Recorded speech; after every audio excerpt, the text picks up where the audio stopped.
टीना जी, सबसे पहले ये जो महीने बीते हैं आपके लिए, सबसे पहले स्कूप आई जब लोगों ने आपको पहचाना, एंड उसके बाद जब बिग बॉस में आपकी एंट्री हुई, जब मैंने तुरंत स्कूप के बाद बिग बॉस शुरू हुआ तो मुझे याद है हाँ। तब आपकी एंट्री हुई, और बिग बॉस के इतिहास में आपका नाम तो सुनहरे अक्षरों में लिखा जाएगा कि त- पहले हफ्ते या फिर दूसरे हफ्ते में ही प्रेस कॉन्फ्रेंस फर्स्ट हुई, वीक फर्स्ट वीक जहाँ आप काफी इमोशनल हुई। थोड़ा हाँ। बताइए आपकी जर्नी के बारे में, ये किस तरह से आपकी जर्नी बीती है इस पर? सो लास्ट 12 साल बहुत इंटरेस्टिंग रहे। जैसे आप लोगों ने बिग बॉस में प्रेस कॉन्फ्रेंस में सुन ही लिया होगा, तो वो सब चीज़ दोहराने का कुछ मतलब नहीं है। बट हाँ, फ्रॉम इट्स मैंने जो बुक किताब लिखी है behind bars in Byculla, that's about a jail, my experience in jail.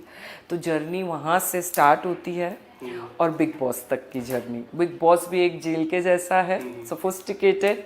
तो वो पूरी 12 साल की जर्नी बहुत ही आ, बहुत सारे शेड्स आए उसमें। चाहे आप स्ट्रगल बोलो या फिर बहुत कुछ सीखा मैंने, लोगों को पहचाना मैंने, अपने अपना अस्तित्व कहीं पे मैं छोड़ आई थी। तो शायद शायद नहीं, बिग बॉस के ज़रिए वो सब जो मेरा कैरेक्टर असैसिनेशन वो टाइम पे हुआ, जो मेरे फैमिली को फेस करना पड़ा, मेरे लड़के ने फेस किया, वो बिग बॉस के आने से, बिग बॉस में जाने से कहीं ना कहीं वो सब पीछे निकल गया, ऐसा लग रहा है मुझे।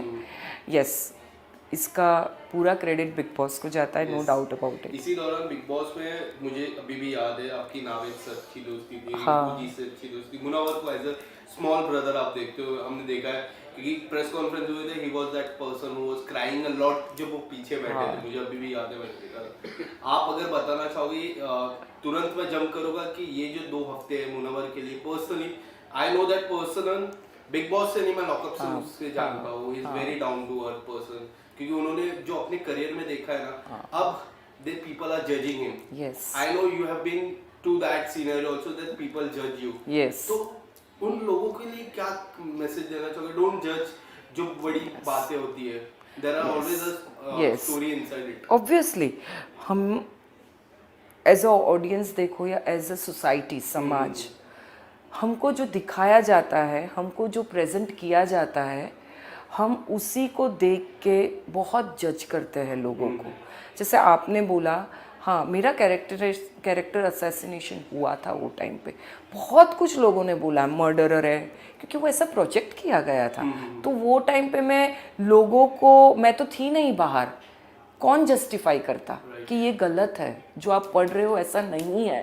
लोगों ने बोला, अरे मैंने कितना 33 बार गैंगस्टर से फ़ोन पे बात की, अरे मुझे पता है ना कितना किया है, क्या है, एक ही बार था। बट कौन बोलेगा, घर वाले लोग को तो किसी को कुछ पता ही नहीं था। लोगों ने बोला, अरे इसकी इसके साथ पर्सनल दुश्मनी थी। तो वन साइडेड सब कुछ चलता एक है। तरफा सच वेट, रुको, वो बंदे को बाहर आने दो। आज वो मुझे बड़ी बहन मानता हो, माँ मानता हो, मुझे कुछ नहीं पता है क्या, कुछ हर रिश्ते के नाम होने ज़रूरी नहीं है। बट इतना पता है मुझे कि मुन्ना ने मुझे बहुत रिस्पेक्ट दिया है। चाहे वो मुन्ना हो, नील हो या अभिषेक हो, ये तीनों बंदों ने अपने अपने हिसाब से या अपने अपने तरीके से बहुत, मतलब ये मैंने एक्सपेक्ट नहीं किया था। मेरे लड़का ने भी, खुद ने मुझे बोला कि मम्मा इन लोगों ने तुझे मेरी कमी नहीं महसूस होने दी। ये बात सच है। तो आज मेरा लड़के के साथ अगर ये सब हो रहा होता जो मुन्ना के साथ होता, तो क्या मैं उसको छोड़ देती? राइट। नहीं छोड़ती ना। मैं जाके पूछती, मुन्ना ये क्या हो रहा है। बट एक पैटर्न सेट करके आई है, मुझे ऐसा लगता है आयशा, क्योंकि ये जो नॉमिनेशन टास्क था उन्होंने मनारा को नहीं किया, और उसके बाद एक पैटर्न सेट हुआ, उसके बाद कई बातें उन्होंने की, कई बातें छपी है अभी।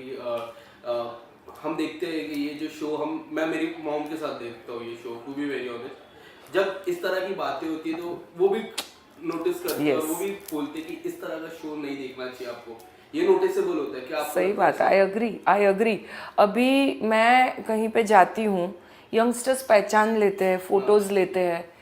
तो कहीं गई थी ग्रोसरी शॉप में, तो कोई बच्ची थी 15-16 साल की, स्कूल से आई थी। बोला, अरे जिग्ना आंटी हो ना? मैं बोला हाँ। बोलता है नहीं मैं बिग बॉस देखती हूँ। बोला तो फिर पढ़ाई कब करती हो?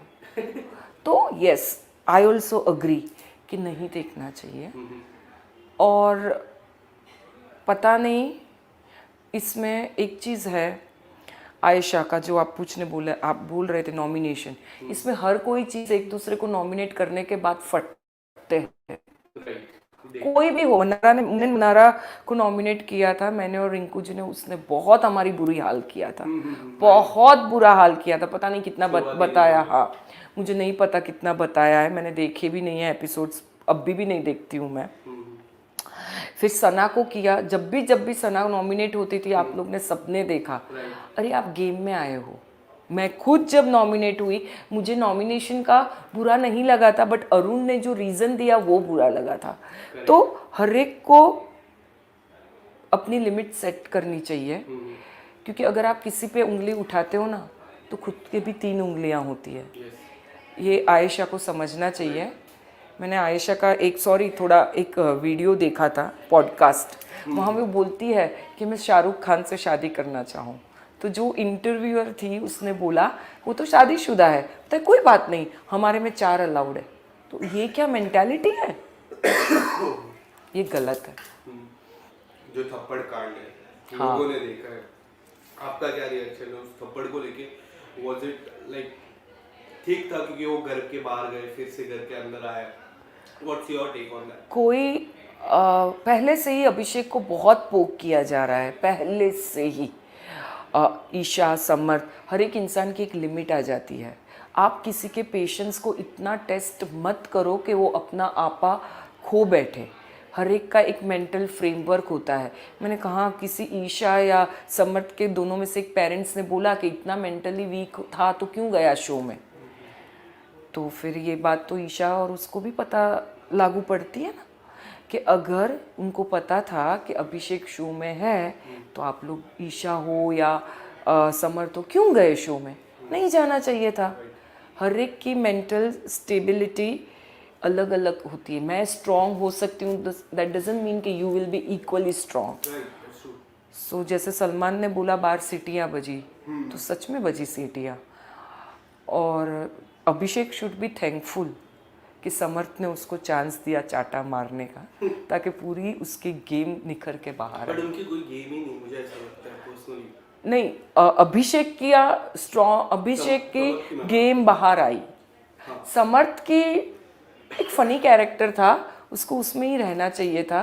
वो कहीं पे डेस्परेशन में, शायद उस गेम है भाई, सबको कुछ ना कुछ तो करना ही है, तो शायद उसने भी डेस्परेशन में कदम उठा लिया पोक करने वाला।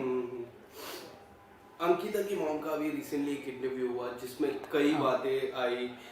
सबसे एक बड़ी टॉपिक थी कि उन्होंने कहा कि वो सुशांत का नाम एज अ टीआरपी या फिर कुछ और है। नहीं, अंकिता की नहीं, विक्की की मम्मी। विक्की की मम्मी, विक्की की मम्मी।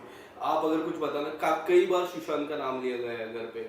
हाँ, एक्चुअली पास्ट का नाम नहीं लेना चाहिए। और जैसे 17 लोग थे, आपका हर एक के साथ रिश्ता अच्छा नहीं होने वाला है शो में। तो मेरा रिश्ता अंकिता और विक्की के साथ बुरा भी नहीं था, बट इतना क्लोज मैं नहीं हो पाई जितना मैं नील, ऐश्वर्या, रिंकू जी या मुन्ना के साथ थी या अभिषेक के साथ थी। इतनी मैं क्लोज नहीं हो पाई। लेकिन मुझे ऐसा लगता है कि जो इंसान अभी ये दुनिया में नहीं है, आपको उसको नहीं याद करना चाहिए। याद आता है बट उसका नाम नहीं लेना चाहिए। ये गलत बात है, मैसेज गलत जाता है। लोग को लगता है कि सिंपैथी ले रही है। हाँ, मुझे भी ऐसा लग रहा है सिंपैथी ले रही है। और शायद विक्की की जगह विक्की को भी बुरा लगता होगा कि पास्ट है। विक्की तो अपनी पास्ट गर्लफ्रेंड्स के नाम नहीं लेता है ना, तो हर एक को अपने दायरे में रहना चाहिए। जिन्ना जी, क्या लगता है अरुण, मैं क्विकली पूछूंगा आपसे, अरुण जिस लेवल पे है, क्या लगता है आपको वो कभी बहुत पहले ही नॉमिनेट हो जाने चाहिए थे? क्योंकि मैंने आपकी गेम देखी थी, मुझे ऐसा लगा कि टॉप 8 में आप तो डिजर्व करते थे मेरे हिसाब से। टॉप 8 बहुत लंबा, टॉप 5 बोल सकता हूँ मैं। एंड आपके टॉप 3 और विनर कौन है? अरुण उन लोग का फैन बेस अच्छा है, पीआर बहुत अच्छा है, उसमें वोटिंग में फ़र्क पड़ता है। जब मैं अंदर गई तब कोई पीआर नहीं था, सच में नहीं था मेरे पास पीआर, मैं झूठ नहीं बोल रही हूँ। मेरा लड़का संभाल रहा था, तो हमको ये सब नॉलेज नहीं थी कि ज़्यादातर पीआर का रोल बहुत बड़ा होता है। बट मैं जो भी खेली मैं दिल से खेली, हालांकि मैं खेली ही नहीं, मैं जो थी मैं वैसी ही रही और मैं खुश हूँ, मुझे कोई कंप्लेन नहीं है।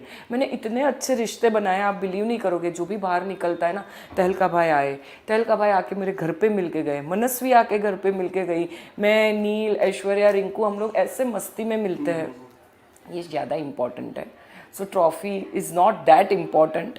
मेरे को मेरे एज और मेरे लेवल पे आके बहुत कुछ देख लिया लाइफ में। शायद मैं अंदर रहती ना अभी भी, तो भी इतना नहीं गिर सकती थी जितना लोग एक दूसरे के साथ कर रहे, मैं नहीं कर सकती थी। बिग बॉस में फ्लड आ जाता था, मेरा रोना धोना ही इतना रहता तो अच्छा है मैं बाहर हूँ, डिग्निटी से खेली, आज बाहर भी बहुत अच्छा रिस्पेक्ट मिल रहा है। So I am thankful for that. और टॉप 3 एंड विनर। टॉप 3 में तो क्या ही बोलूँ भाई, बिग बॉस को जाके पूछो आप लोग। बट हाँ, अभिषेक है टॉप 3 में, मुन्ना है, अंकिता है, मनारा भी हो सकती है। विनर किसको देखते हो और क्यों?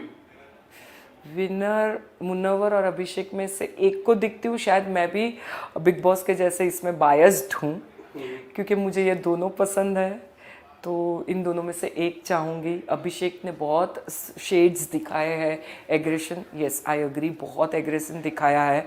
बट जब एक वक्त था, समर्थ आया, तो वो बंदे ने 15 दिन अपने आप को बहुत कंट्रोल करके उसने पूरा टर्न अराउंड किया। मुझे मालूम है, मैं रोज़ उसके साथ बैठ के रात रात भर हम लोग बात करते थे, तो अगर वो एग्रेसिव होता तो मेरे पे भी गुस्सा निकाल सकता था, रिंकू जी से भी निकाल सकता था, हम दोनों से तो कभी उसने बदतमीजी नहीं की।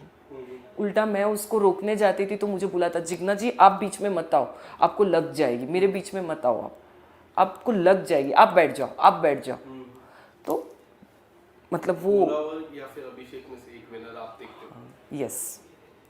Thank you so much, Dikha ji, and all the best for your future. You are Thank you. writing a second book also. Yes. Great for that. देखते हैं कभी खत्म होती है, let's see. Thank you so much. Thank you भाई, इसी कर मार